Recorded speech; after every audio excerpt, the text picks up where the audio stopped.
Mesdames et messieurs, bonjour et bienvenue sur CS Média. Nous sommes très heureux encore de vous dire qu'aujourd'hui, c'est le Centre-Ouest qui est à l'honneur. Pourquoi le Centre-Ouest? Parce qu'il y a un grand événement qui s'est déroulé là-bas, notamment le tournoi de la Coupe de l'Unité du Centre-Ouest. Et donc, en marge de ce tournoi, nous avons décidé de rencontrer la promotrice pour nous parler un peu de l'organisation d'une manière générale, des difficultés et les perspectives à venir. La promotrice est bel et bien l'honorable Rukia Rwamba. Bonjour madame. Oui, bonjour. D'accord. Je pense que c'est un ouf de soulagement après toutes ces activités passées. Oui. Est-ce qu'on peut dire que c'est un ouf de soulagement? On peut dire que c'est un ouf parce que l'activité est passée. On a l'occasion de se reposer parce que toute activité qu'on initie, ben, on est beaucoup stressé, ça demande beaucoup de démarches, beaucoup de choses à régler à la fois. Et on se demande si ça va marcher, ça ne va pas marcher. Donc, en tout cas, c'est un grand ouf de soulagement, comme vous le dites aussi. Donc, on va chercher à comprendre comment ça s'est passé. Et du coup, on se demande, mais d'où est venue l'idée d'organiser un grand tournoi comme ça dans la région du Centre-Ouest? Alors, il faut dire que déjà, la coupe, nous l'avons initiée, mais c'est une coupe provinciale. Alors, nous avons constaté que tout est parti de ce constat que le football mobilisait fortement la jeunesse. Et à travers le sport roi, qui permet aux gens de se remettre en forme, mais aussi, à partir de ce sport-là, on peut faire passer des messages. Et donc, j'avais aussi un souci, c'était le souci de la cohésion, le souci de la fraternité, et pas que on a des problèmes en tant que tel, mais il faut être honnête, on a souvent quelques difficultés entre nous au niveau du Burkende de nous accorder, surtout la politique même est venue nous diviser. L'idée de départ, c'est la promotion de la cohésion, de la solidarité, la fraternité entre les fils du Burkende, les fils et les filles du Burkende. Maintenant, il y a eu une première édition. Naturellement, il faut qu'on ait une deuxième édition. Et le constat, c'est que le terrain était nu. Au niveau provincial, personne ici n'organise une activité de cette envergure. Bon, l'idée est venue et donc nous l'avons lancée une première fois, c'était l'année de l'expérience que nous avions cherché et nous l'avons acquise. Et cette année, je pense que, je ne dirais pas la maturité, mais c'est une confirmation. Cette année, le thème, c'est Jeunesse patriote pour la défense du Burkina Faso.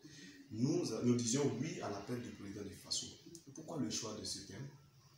Alors, le choix de ce thème, il faut noter que nous vivons une situation que vous n'ignorez pas.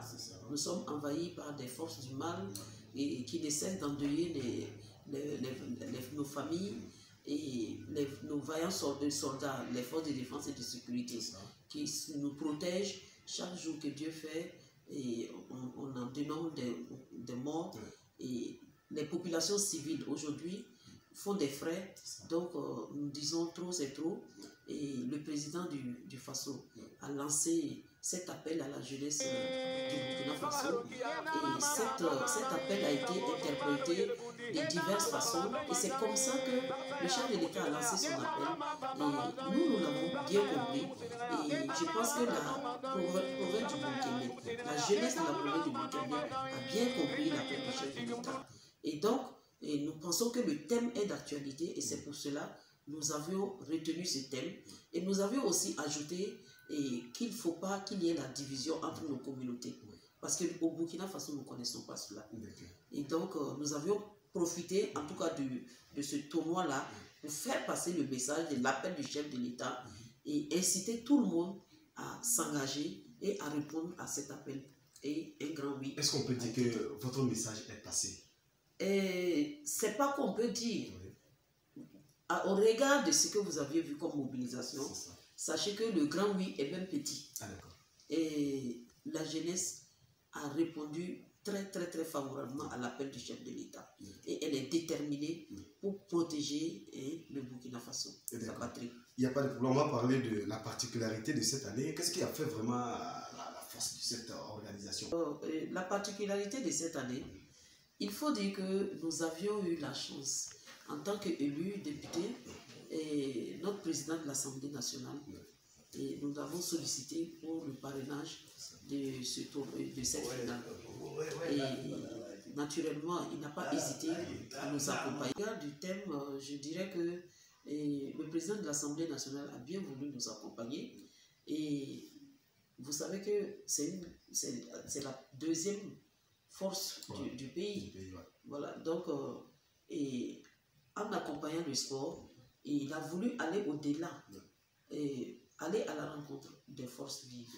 Mais avant, aller rencontrer et saluer, prendre les bénédictions de nos notabilités, de nos religieux, et toutes les personnes ressources du Boulkende ont été réunies dans une salle et ensemble on s'est parlé et il a passé un message très très très fort. C'est le message de la cohésion. D'accord. Au regard de tout ça, est-ce qu'on peut avoir une idée sur les difficultés que vous avez confrontées à réunir tous ces beaux mondes? Pour les difficultés, ça n'a pas manqué. Nous avions 15 communes qui ont participé. Et des 15 communes-là, les joueurs qui étaient aux compétitions éliminatoires se sont tous mobilisés pour être là. Parce qu'il faut dire que déjà au niveau des éliminations, j'ai compris que ce n'allait pas être du jeu. Parce que la mobilisation était très très très dense. Et chaque compétition a connu une forte mobilisation et chaque jour, ça ne faisait que augmenter. Et surtout, quand les uns et les autres ont compris que c'était la coupe que la députée que je suis a lancée, et ils ont vu comment les choses se sont passées l'année passée, tout le monde était mobilisé pour être présent. Et s'il y a quelqu'un qu'on doit saluer, c'est bel et bien le comité d'organisation qui a bien voulu abattre un travail de fond pour que nous puissions en tout cas vivre ces moments intenses de communion entre les équipes qui ont joué et la population elle-même. Voilà. Et tout cela, il faut dire que les moyens financiers, si nous n'avions pas eu les apports, les contributions des uns et des autres, nous n'allons pas arriver à ce résultat. Notamment et particulièrement le président de l'Assemblée nationale qui nous a fortement soutenus. Et il nous a soutenus vraiment financièrement et je dis moralement et techniquement. Parce que il y a eu la logistique et il y a eu également le côté moral de la chose où quand il est venu, il a rencontré les notabilités. Donc c'est des choses que nous avions capitalisées. Il a rencontré les forces vives de la province également que nous avions capitalisées. Et il est arrivé dans la commune de Sabou et la jeunesse a eu une audience avec lui et la jeunesse a pu tirer profit de cette audience, naturellement avec un engagement qu'il a pris de clôturer la maison des jeunes, de la jeunesse de Sabou. Et également, vous voyez, séance tenante, le ministre des Sports, Daouda Azipio, a pris l'engagement sur place d'aménager le terrain de football de la commune de Sabou. Justement, je voudrais venir sur l'aspect aménagement parce que j'ai vu, après j'ai fait un micro-trottoir avec la population de Sabou. J'ai dit, qu'est-ce que vous comprenez par aménagement? Beaucoup ont eu du mal à décortiquer ce mot. Est-ce que vous pouvez les éclaircir un peu sur ça? Alors, vous savez que nous avons une population, et la plupart du temps, le niveau d'alphabétisation n'est pas aussi très élevé. Bon, maintenant, peut-être c'est des termes. Bon, décortiquer et l'aménagement. Naturellement, vous voyez que le terrain est un peu cabossé de part et d'autre. Il faut niveler le terrain pour atteindre un niveau acceptable qui permette et qui facilite les jeux, la mobilité des joueurs. Et il faut probablement aménager, je dirais, les différents poteaux, comment vous appelez les termes techniques, je ne sais pas. Et bien d'autres. Parce que déjà, hier, nous avons déjà formulé la demande. Et je pense que c'est les jours à venir. On va déposer ça au niveau du ministère. La troisième édition déjà se prévoit. Voilà, et cette année, on a vu que c'est pratiquement tous les Burkinabés qui étaient là-bas, hein, parce que vous avez vu la présence du président de l'Assemblée nationale. Est-ce que la 3e édition, ça ne sera pas le président du Faso lui-même qui sera là? Parce que, vu la mobilisation, qu'est-ce que vous nous prévoyez vraiment pour la 3e édition? Alors, si le président du Faso accepte de venir patronner, oui. Et comme c'est le président du Faso, ça va être sous le haut patronat du président du Faso, au Boulkemde, à Koudougou, ce tournoi, franchement, je serai comblé. Et comme le président du Faso, bon, naturellement, c'est le président de tous les Burkinabés, ben, nous allons tenter le pouvoir si ça va marcher. Voilà. Mais sinon, je crois que si toutefois le président du Faso vient, ça veut dire que c'est terminé les éditions. Et on ne sait plus, on n'a plus de parrain, on ne sait pas qui pourra parrainer encore après le président du Faso. Il faut laisser le suspense. Ça, c'est bien, il n'y a pas de problème. Nous sommes presque à la fin. Donc, on va vous dire, si vous avez un message, les remerciements en faveur de ceux qui vont vous aider vraiment dans l'organisation et la réussite vraiment. Je ne sais pas comment je vais estimer vraiment ce monde-là. Alors, est-ce que vraiment vous êtes satisfait vraiment et quel est votre message à lancer à travers cette population? Il faut d'abord noter que pour ce qui est de la configuration du parrainage, il y a eu le président de l'Assemblée nationale. Mais pour la présidence, naturellement, le ministre des Sports m'avait fait la promesse de m'accompagner l'année passée. Et cette année, effectivement, il était là. Le ministre des Finances faisait partie des parrains. Et Lassane Kaboré, et il était indisposé de ce jour-là. Sinon, il avait confirmé sa présence. Il est également fils de la commune de Sabou. Et comme ça se tient à Sabou naturellement, il ne faut pas laisser les fils de la commune. Et il y a la ministre Adja Sanou Ouattara qui a accepté de nous accompagner. Et nous avions voulu aller chercher d'autres compétences, d'autres personnalités ailleurs pour venir à Sabou, élargir je dirais, les contacts avec aussi nos populations, nos personnes ressources et nos cadres. Et de façon stratégique, je suis allé chercher le président de l'Assemblée nationale qui a également accordé des audiences à nos personnes ressources, aux fils et filles du Boulkemde qui ont, en tout cas, tous ceux qui ne pouvaient pas obtenir des audiences ont pu avoir des audiences avec lui et ont pu échanger. Et notamment aussi nos opérateurs économiques, voilà, et la jeunesse du Boulkemde. Et j'ai fait venir également le gouverneur qui est Tatsibani Kema, qui est de la commune de Sabou. C'est un fils de la commune de Sabou.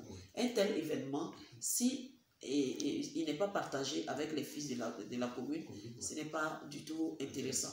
Donc, ils sont venus, vraiment, ils ont apprécié, et moi aussi, je suis très contente. Ils ont eu l'occasion, voilà, d'être au contact avec certaines personnes. Déjà, ils se connaissent. Voilà. Nous avons également fait venir monsieur l'honorable député, Raphaël Kwama, qui est de Surugubila, qui tire son origine à Sourgou, à côté. Et pourquoi couronner tout ça? Nous avons notre opérateur économique qui est pour moi Zoma Marcel, et qui apporte beaucoup au niveau de la province. Il nous soutient toujours, il a toujours été là, quelles que soient les activités, il a toujours été là pour nous appuyer. Je ne vais pas oublier mes collègues députés qui se sont mobilisés. J'ai cité Soumbi Albert et Benao, Bienvenue Bakelo, le Nem Naba, Ren Sakande, et Kadi Zongo, et Raphaël Kwama qui s'est fait représenter. Et il y a Sommé Bernard. C'est toute l'Assemblée qui s'est déplacée. Hein? Ben oui, il y a Sommé qui était là. Et il y a également Si Bébé Justin. Il y a Sayouba Ouedrao. Bon, donc ils étaient tous présents pour me soutenir, avec également le questeur qui est Barry Bourema. Et il y a aussi les maires qui se sont mobilisés pour être à nos côtés. Et nous avons eu le soutien du maire de la commune de Siglé, le maire de Falamboutou, qui est vraiment venu nous soutenir. Et franchement, ça m'a touché. Et il y a le maire de Imasco qui est venu avec une forte délégation. Donc tout ça, il ne faut pas perdre de vue ces aspects-là. Et vraiment, ma reconnaissance va aussi à l'endroit des différents DG, le DG de la GTR, Nakro Ousmane, le DG de la Sonabi, Hilaire Kaboré, et le DG des impôts, de la douane et Sawadro Adama et le DG des infrastructures qui est Ilboudo Moumouni. Eux tous ont apporté leur soutien pour que nous puissions arriver à ce résultat. Voilà. Nous avions également le colonel Abel qui n'a pas manqué de nous appuyer avec son ami Moumouni qui nous a vraiment appuyés. Nous avons également des jeunes comme Nabi Eugène et nous avions naturellement Zagré, c'est d'où le DIRCAP qui n'était pas présent mais qui a apporté une forte contribution en équipement. Nous avons Raketa Yamego qui est conseillère à la présidente qui nous a soutenus et Adama Kanazoué qui est également conseiller technique à la présidente du FASO qui nous a soutenus. Je voulais également ajouter que le DG de l'hôpital de l'amitié de Koudougou, monsieur docteur Oubian, nous a gratifié des vivres pour les handicapés de la commune de Sabou. Et tout ça, ça rentre à notre actif, l'actif du sport. Et également, on a Alexandre le Grand, Rwamba, de Ramongo. Il n'est pas grand par le nom, hein. Il n'est pas grand par le nom. Dans les actions. Exactement. Et je l'ai dit, c'est tel frère, telle soeur. Voilà, et c'est bon. Et il y a également, bon, pour terminer, mon petit frère, Rwamba Ibrahim, chargé de mission, voilà, qui n'a pas ménagé en tout cas ses efforts pour être parmi nous et nous apporter ça. Vraiment, la liste est longue. La liste est longue. Si je n'ai pas cité un nom, que ces personnes-là vraiment veuillent m'en excuser. Mais en tout cas, globalement, je dirais que c'est parce que j'ai bénéficié de tous ces appuis, tous ces soutiens, que nous en sommes arrivés là. Et il y a eu la mobilisation. Il y a eu des gens qui m'ont appelé, des amis, des proches, et toute la jeunesse de Koudougou, et les communes environnantes, c'est-à-dire les différentes communes, je ne peux pas les citer toutes, mais tout le monde connaît les communes du Bourkende. Ils étaient tous là. Est-ce que vous avez un message concrètement à leur dire vu cette... parce que vous avez fait venir des gens, mais c'est eux qui étaient à la base, qui les a accueillis. Est-ce que vous avez un message particulier en faveur de cette population de Sabou qui est bien engagée? Vous savez, quand on parle de la population même de Sabou, je fais partie de cette population de Sabou parce que Sabou, c'est chez moi. Sabou, c'est ma commune, c'est mon village. Donc, et la plupart du temps, bon, c'est ensemble avec toute cette population-là que nous nous remercions, tous ceux qui sont venus nous aider à organiser cette activité qui s'est même tenue chez nous. Voilà, parce que c'est nous qui avons tiré véritablement profit de cette compétition. Et j'ai fait un clin d'œil à la commune de Navadogo, le village de Navadogo, qui a réservé un accueil très chaleureux au président de l'Assemblée. Et lorsqu'il venait, voilà, il a fait l'objet il a obtenu un bain de foule de ces populations-là, les femmes, les enfants, les jeunes, les élèves, les vieux. Ils sont tous sortis pour lui serrer la main et lui dire bonne arrivée. Et les jeunes de Sabou également se sont mobilisés à l'entrée pour l'accompagner jusqu'à la sortie en partance pour Koudougou. Et également à Koudougou, il a eu droit à cet accueil. Franchement... Il a eu zoom comme là-bas, ok, c'est quoi? Je sais pas, c'est du lait là. Oui. On a apporté le pull là. Évidemment, à Sabou, la communauté Peul s'est réunie et ils étaient aussi nombreux au terrain. Et ils n'ont pas manqué de... Voilà, la parenté à plaisanterie. Ils ont amené une calebassée de lait frais pour le président. Voilà, et le Peul a amené deux coqs blancs pour le taquiner. Et publiquement, ils sont venus, en tout cas, le taquiner. Et tout ça, c'est notre culture, c'est notre richesse. Et tout, il ne faut pas perdre de vue tout ça. Et tout ceci s'est fait autour du sport roi. Donc, vous voyez que, effectivement, ce sport-là mérite de continuer et de se poursuivre, d'être pérennisé, que je sois là ou pas, continue d'être député ou pas. Je pense que tant que les bonnes volontés seront là pour nous accompagner, on va continuer des éditions et des éditions à venir, si Dieu nous donne la force et la chance de continuer. Et il faut dire aussi que le sport, les uns et les autres pensent que c'est réservé seulement aux hommes. Mais j'en ai pour preuve, moi-même, je l'ai organisé en tant que femme. Et je pense que des hommes ne feront pas aussi mieux que moi. Voilà. Donc, ce n'est pas pour me jeter des fleurs, mais je pense que le succès que ça a apporté là, nous avons montré qu'en tant que femmes, nous pouvons également faire ce que les hommes font et puis nous pouvons bien les réussir. Merci beaucoup, madame. C'est moi qui vous remercie. C'est la fin de l'entretien. Merci beaucoup. Comme vous l'avez constaté, le tournoi de l'unité du Centre-Ouest devient une activité grandiose, comme aujourd'hui on peut citer les nuits atypiques de Koudougou, le Ramongo Day. Donc ça veut dire que le Centre-Ouest est en train de grandir avec ses activités et ses grands hommes. Mesdames et messieurs, chers abonnés de CS Média, nous sommes très heureux de vous dire que c'est la fin de l'entretien. Merci encore une fois.